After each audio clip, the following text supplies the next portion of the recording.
not the risks outweigh the benefits. That's a personal decision for each and every one of us.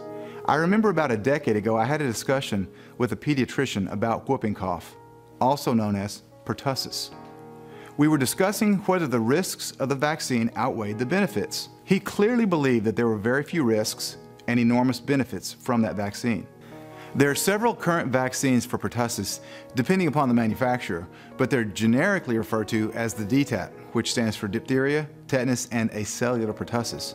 And this vaccine is given to children. The Tdap, which is combined tetanus, diphtheria, and pertussis, is generally given to adolescents and adults. On the screen are the ingredients for the 3 most common DTaP vaccines. Let me give you the informed consent talk about the pertussis. So, whether or not you got it while you were pregnant, which if it was my wife, I wouldn't. I just don't, there are no safety studies of injecting aluminum into pregnant moms. So, but whether or not you got it during pregnancy, we have a handful of deaths a year in the United States from pertussis, whooping cough. And any death, if it's your baby, that's bad, right? So the way pediatricians think and infectious disease experts, and a lot of times it's the infectious disease experts who end up at the CDC and make all these recommendations. And I mean, they are the most well-read on infectious disease, right? And they also see the worst case scenario. So if you talk to any pediatrician or infectious disease person, we've probably treated or known about a child who was on a respirator fighting for their lives for whooping cough. And so that's why you'll hear pediatricians are just, you know, adamant, you've got to do this vaccine. And it might, probably would, reduce your risk to getting whooping cough. The current Tdap that we have, the acellular pertussis vaccine, is not very effective. In fact, it's so ineffective that the CDC now recommends for pregnancy, you get it every pregnancy. So if you just had a baby and you've just delivered and you get pregnant again, it's only been a year, they're going to want you to do it again. Why? Well, it's not giving very good protection. So if we give you another one, maybe it'll give you some protection for that baby. So how many deaths are there a year in the United States from whooping cough? You want me to take a guess? Do you know? Less than 10. You're right. It's usually 5 to 10. Okay. So most people would probably think millions because of all the fear, right? There's 5 to 10 deaths. Most of them are in infants. In fact, most of them are 3 months and under. So if you're going to get any protection, maybe you should give it during pregnancy. That's their rationale, right? Because those few deaths are happening in the first few months of life. That's the rationale, but they're not looking at the toxin side. So if you're giving informed consent, people need to know, do I want to poison my baby, guaranteed poisoning, for the possible chance I'm going to, how many births do we have in the US per year? 4 million? Perfect, 4 million. So we have about 4 million births, and let's just say we have 4 or 5 deaths per year. So it's a 1 in a million risk of you losing your baby to pertussis. Literally 1 in a million. It's literally 1 in a million. If it's my baby, I'm willing to take that risk if, in other words, not do that vaccine and take that 1 in a million chance. Much more likely to be struck by lightning probably twice or in the same spot, I don't know. That's not to underestimate the tragedy for that person who loses their baby. But if you're doing scientific research, you need to look at data, right? So you've got a guaranteed risk of toxicity because you're injecting aluminum to a very small body. Children under 3 months of age are at higher risk of contracting pertussis and having it be a serious illness because their windpipe is so small and they really can't cough, and that can be a real problem. But the older that people get, the less likely they are to contract with anything serious. I mean, what is pertussis? It's a cough that's persistent, that doesn't have a fever and is worse at night and can go on for an extended period of time. It can happen in any age group. And now that we know for sure, I mean, the CDC even says the pertussis vaccines really don't work much anymore. We don't really know why. We don't know if the bacteria has morphed or changed. We know we're seeing more of a bacterial infection called parapertussis, which the vaccine doesn't do anything for that. And when they have these outbreaks of pertussis that they're diagnosed, and then they retrospectively do the analysis, they find out that 80-some% or more of the people who contract pertussis have been fully vaccinated. And so the numbers of unvaccinated are extraordinarily small, but of course, they're the ones that we blame for all of these outbreaks. You and I are being told that it's the unvaccinated children that are causing the spread of pertussis, and that everyone needs to be vaccinated to protect those that can't be vaccinated against pertussis, okay, like the immune compromised, okay? But the reality is that there's at least 3 dozen studies, and I document these and summarize these studies in my books, okay, that confirm that the pertussis vaccine actually caused evolutionary adaptation of the Bordetella pertussis microorganism, okay?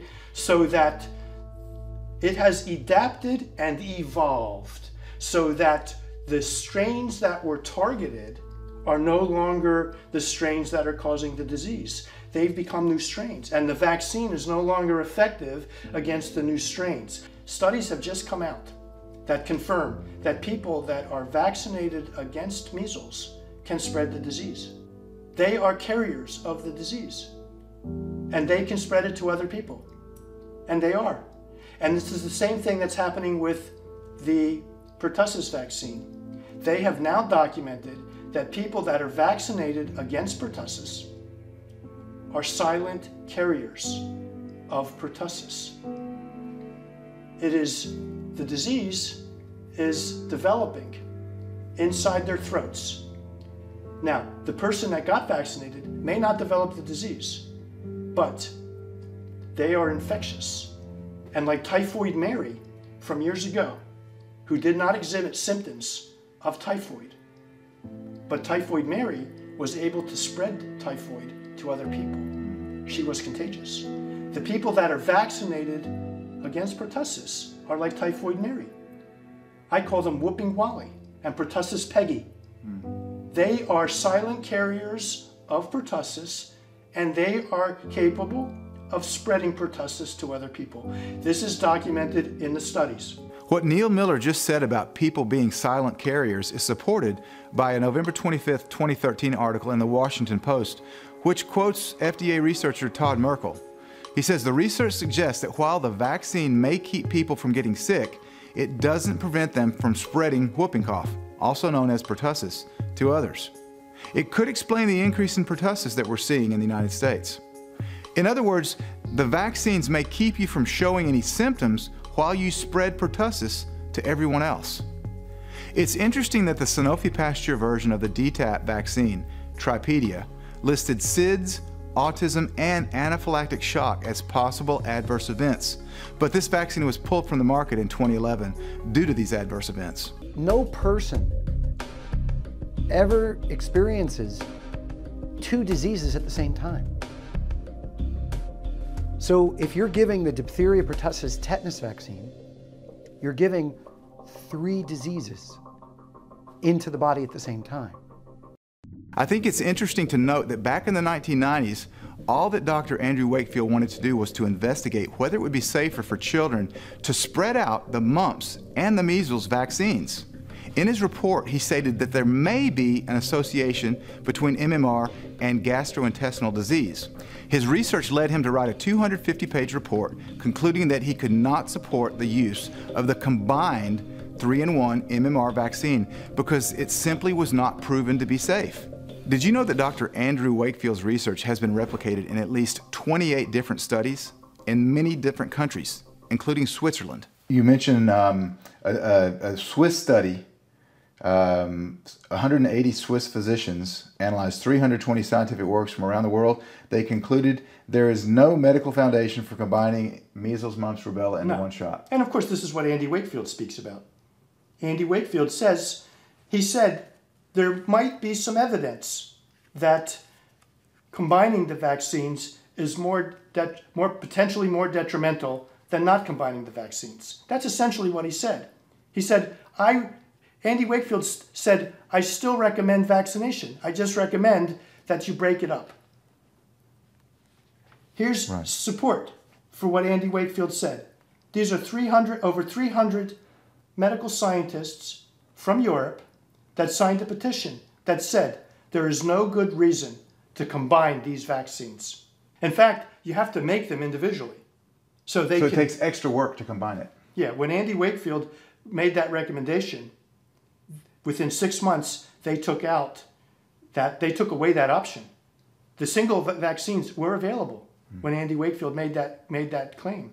That was one of the original hypotheses with that 1998 study of the 12 authors in Britain on the potential link between autism and inflammatory bowel disease. Between MMR. I'm sorry, MMR and inflammatory bowel disease that had autism as a component.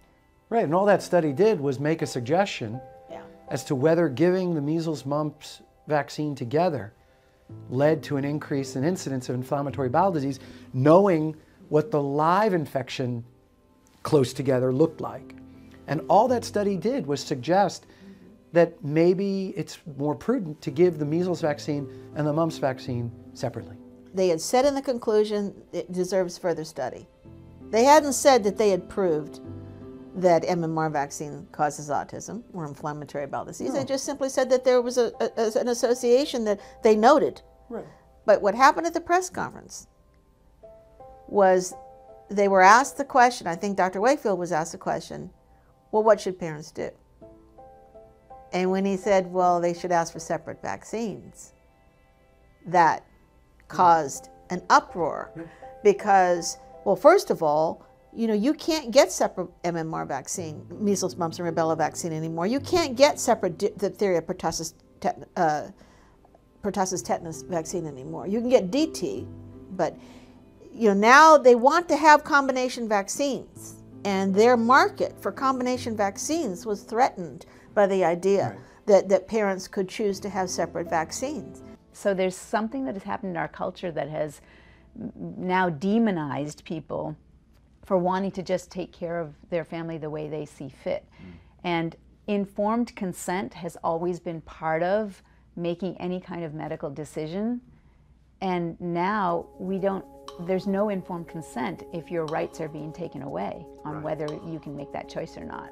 We all need to stand up for freedom of choice in medical interventions, like vaccines. If we don't have that right, then what rights do we really have left? It's very hard when somebody questions your long-standing beliefs that you've never thought to question. It's like turning your world upside down. And the thing is that we've got to turn the world upside down to get it back spinning on its axis. Because the problem is our children are suffering, and children's health in the United States is terrible. What is going on? And unfortunately, part of it is because we have too many vaccines too soon. An aggressive vaccine schedule that isn't based on science doesn't help our children. It certainly helps line the pockets of the pharmaceutical industry, and unfortunately, it helps also make doctors make a living. You know, vaccines are the bread and butter of pediatrics, but it's not helping our children's health. And that's the problem. I've interviewed a lot of doctors, and many of them will only speak to me off the record. But what they say is, they say, I was one of the people who said, my way or the highway, you either do things the way that I say or you get out. And they say, I trusted the CDC. I trusted the American Academy of Pediatrics. I didn't bother to go and read the literature myself. And so I thought parents who came in with questions were just plain wrong. Those doctors also had the best interests of their patients in mind.